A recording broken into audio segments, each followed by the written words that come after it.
The City at the Bottom of the Sea is the little section I have read today from the chapter Two Cities from the Wonderful Adventures of Niles on Saturday, April the 9th, where Thimbletot, Niles, is fetched by the stork Herr Emmerich and taken to a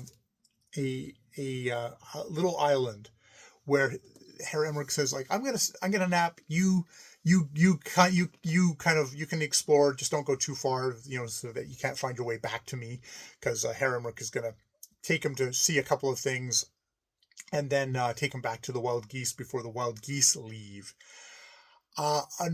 So he comes along the beach and he sees, like, oh, there's a tiny coin that's like so thin it's almost transparent, and he just kind of kicks it out of the way.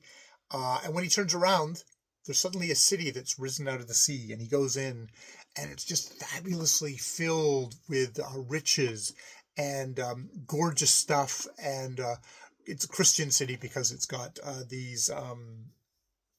It's got what the hell are they called? It's got wonderful murals. One of which shows the Last Supper.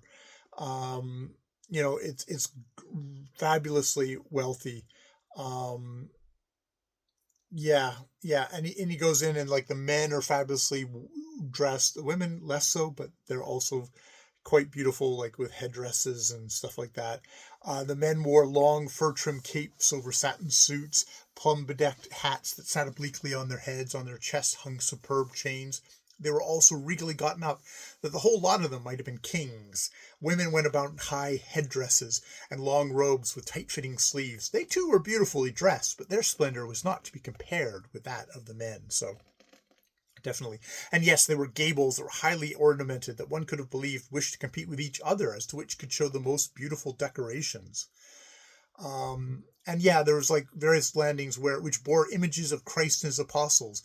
Gables where there were images in niche after niche in the walls, gables that were inlaid with multicolored bits of glass, and gables that were striped and checked with white and black marble. So it's like all just gorgeous.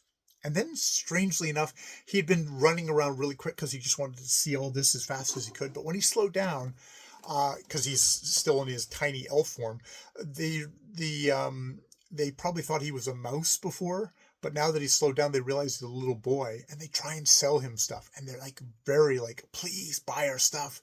And they show him like just the tiniest, like, if you give us the tiniest coin, we'll give you all this immense riches. And he doesn't have anything, and he sees how upset they are. And then he remembers that coin on the beach. He's like, well, I'll go and get that coin on the beach. And indeed, he goes off, leaves the city, finds the coin, picks it up, turns around, and the city is gone. It has vanished yet again. At which point, Herr Emmerich, and he's like kind of lost in thought about this when Herr Emmerich pokes him with his bill. And it turns out that this is a city that they became so fabulously wealthy that,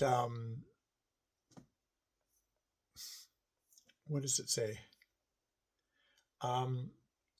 That he learned from a raven, Batiki, that there was a city on the shore called Veneta. It was like Venice. It was so rich and so fortunate that no city has ever been more glorious, but its inhabitants, unluckily, gave themselves up to arrogance and love of display. And as a punishment for this, says Batiki, the city of Veneta was overtaken by a flood and sank into the sea. But its inhabitants cannot die, neither is their city destroyed. And one night in every 100 years, it rises in all its splendor up from the sea and remains on the surface for just 1 hour. And it's like, oh, this is the city that I saw. And it's like, yes. And if they could sell, and within that 1 hour, if they could sell something, they get to stay up above, and they get to live out natural lives and then die.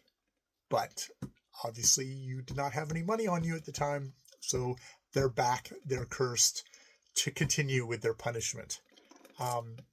Yes. And, the Thimbletot Niles is like devastated that he couldn't have done this, and he realizes that's why Herr Emmerich had brought him here at this hour to do this. So like maybe they could release these people, and he's so sorry that it didn't turn out as with. And he covered his face with his hands and he wept. It wasn't easy to say which one of them looked the more disconsolate, the boy or Herr Emmerich. Ermenrich.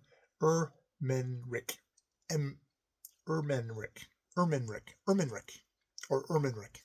Yeah, my lovely pronunciation and stumbling over the words. But I'm enjoying the story.